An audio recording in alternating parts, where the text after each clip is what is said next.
পুৱতি তৰা ধাৰাবাহিকখনৰ আজি নিশা আহিবলগীয়া এপিছডৰ প্ৰম' বৰ্তমান মুকলি হৈছে আৰু আজিৰ প্ৰম'ত আমি দেখিবলৈ পাইছোঁ ধাৰাবাহিকখন হ'বলৈ গৈ আছে বহুত বেছি ইণ্টাৰেষ্টিং।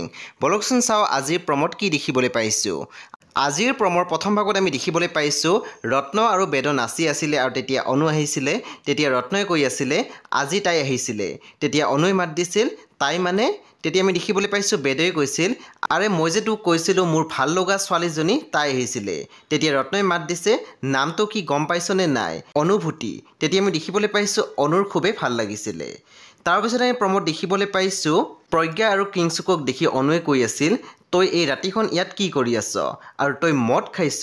তেতিয়া আমি দেখিবলৈ পাইছোঁ অনুৱে প্ৰজ্ঞাক মাৰিব ধৰোঁতে কিংচুকে কৈছিল ৰ'ব।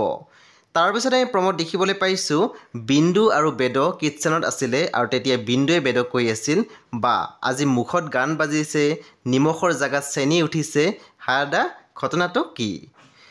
বন্ধু বান্ধৱীসকল আজি নিশা 9 বজাত ৰং টিভিত আহিবলগীয়া পুৱতি তৰা ধাৰাবাহিকখন খুবেই বেছি ইণ্টাৰেষ্টিং হ'বলৈ গৈ আছে। আপোনালোকে চাবলৈ একেবাৰে নাপাহৰিব। পৰৱৰ্তী আপডেটৰ বাবে আপোনালোকে আমাৰ চেনেলটো ছাবস্ক্ৰাইব কৰি কাষত থকা বেল আইকনো টিপি দিবলৈ একেবাৰে নাপাহৰিব।